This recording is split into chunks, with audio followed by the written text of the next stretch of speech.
அடுத்ததா புதன்.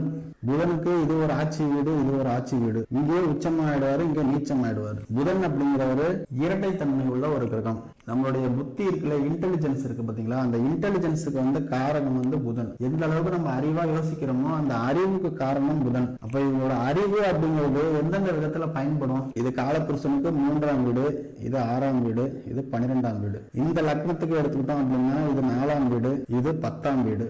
இந்த லக்னத்துக்கு எடுத்துக்கிட்டோம்னா இது 7ஆம் வீடு, இது 10ஆம் வீடு. எழுதிடவா?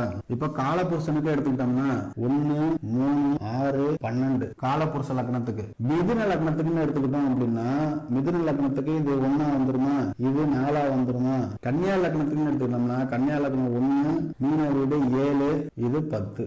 இவங்களோட அறிவு, திறமை, புத்திசாலித்தனம் இது எல்லாமே இந்த 1, 3, 6, 7, 4, 10 இது சார்ந்துதான் இருக்கும். இதை தவிர வேற எதை பத்தியும் அவங்களுக்கு 5ஆம் பாவத்தை பத்தியோ இல்ல 8ஆம் பாவத்தை பத்தியோ 9ஆம் பாவத்தை பத்தியோ 11ஆம் பாவத்தை பத்தியோ எந்த கவலையும் கிடையாது. அவங்களோட இன்டெலிஜென்ஸ் இதுலதான் அதிகமா இருக்கும். ஒரு முயற்சி எடுக்கிறது, எந்த முயற்சி எடுத்தாலும் அதுல சோர்ந்து போகாம அதுல என்ன ஒரு மைனூட்டான ஒரு விஷயத்த கண்டுபிடிக்கலாம்னு நினைச்சு அதுல செயல்படுறது. 6 அப்படிங்கிறது கடன், நோய், எதிரி, பம்பு, வழக்கு, கோர்ட்டு கேஸ் இதுல எல்லாம் இன்டெலிஜென்டா இருக்கிறது. நிறைய பேரை பாருங்க, இந்த வக்கீலா இருக்கிறவங்க எல்லாருக்குமே இந்த மிதுன வீடு, இந்த கன்னி வீடு சம்பந்தப்பட்ட தொடர்பு இல்லாம எல்லாம் வராது. வக்கீல்லாம் ட்ரேடிங் ஜாப்ல இருக்கிறவங்க எல்லாம் பாருங்க, இந்த மீன வீடு சம்பந்தப்படாம வரமாட்டாங்க. அங்கெல்லாம் மூளையை கொட்டி லாஸ் ஆகுறாங்க பாத்தீங்களா. காசை போட்டேன், எனக்கு காசு வரல, ஷேர்ல போட்டேன், லாஸ் ஆயிடுச்சு. இது எல்லாம் இந்த மீன ராசியெல்லாம் வருது. ஏன்னா இங்க தலைவர் நீச்சம் ஆயிடுறாரு, புத்திக்கு வேலை கிடையாது. நம்ம இன்டெலிஜென்ட் நினைச்சு தேவையில்லாத விஷயங்களை போய் ஈடுபட்டு லாஸ் ஆகுறது. இந்த 2 சார்ந்த விஷயங்களை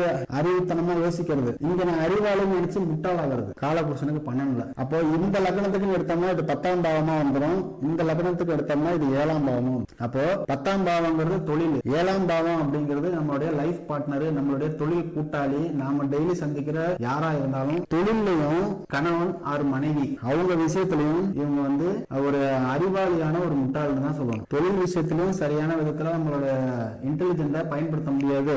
மனைவி அல்லது கணவன் கிட்டையும் நாம சொல்ற முடிவு வந்து சரியா இருக்கும் அப்படின்னு நம்ப வைக்க முடியாது. இந்த 2 பிரச்சனைகள் இருக்கும். இவங்க இன்டெலிஜென்ஸ இந்த பாகங்கள்ல தான் அதிகமா பயன்படுத்துறது. செக் பண்ணி பாருங்க.